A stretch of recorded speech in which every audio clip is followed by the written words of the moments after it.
Segment இருக்கு, அசோக் நகர் இருக்கு. அது பக்கத்துலயும் ஒரு பிளாக் கமர்ஷியல், ஒரு பிளாக் அசோசியேஷன் ஃபார்ம் பண்ணதுக்கு அப்புறம் அவங்களுக்கு அப்படியே மெயின்டெனன்ஸ் ஹேண்ட் ஓவர் பண்ணிட்டு நம்ம வெளியில வந்துடுறோம். சார் என்ன சொல்றாங்க, அவங்களுக்கு ஒரு ஆப்ஷன் கொடுக்கலாம். நம்ம இதுலயே ஒரு மெயின்டெனன்ஸ் விங் ஒன்று கிரியேட் பண்ணி எல்லா அபார்ட்மெண்ட்டும் மெயின்டெனன்ஸுக்கு நம்மளே இது பண்ணலாம். சப்போஸ் ரெசிடென்சியல் அசோசியேஷன் ஓகேன்னா என்டையர் மெயின்டெனன்ஸ் ஆப்ரேஷன் நம்ம பண்ணி கொடுத்துட்டு அதுக்கான ஃபீஸை வந்து கலெக்ட் பண்ற மாதிரி பண்ணலாம்.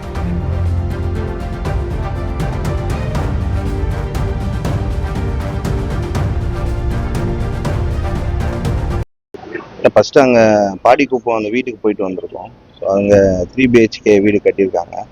ஒரு 80 வீடு அங்கே கட்டி வச்சுருக்காங்க. பட் ரெண்டாவது இங்கே மண்டபம் வந்திருக்கோம்.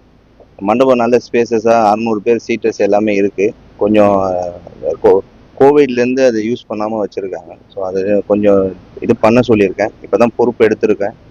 வரும் காலங்களில் எல்லாத்தையும் மாற்றத்தை கொண்டு வரதுக்கான வேலையை பார்த்துட்ருக்கேன். இல்லை அது எல்லாமே முடிஞ்சிச்சு. ஒரே ஒரு அப்ளிகேஷன் சிசி கம்ப்ளீட் சர்டிஃபிகேட் மட்டும் வாங்கணும். அது இன்னொரு 1 வீக்கில் வந்துடும். அது வந்ததுக்கப்புறம் சிஎம்க்கு வச்சு அதை இனாகிரேஷன் பண்ணுறதுக்கான வேலையை பார்க்குறோம். எல்லாமே நல்லா தான் சார். இல்லை அப்படிலாம் இல்லை. இது கொஞ்சம் இந்த கோவிட் இதில் வந்து கொஞ்சம் யூஸ் பண்ணியிருக்காங்க. அதுக்கப்புறம் அது கிளீனிங் எல்லாமே நடந்து அந்தந்த வேலைக்கு பார்த்துருக்காங்க.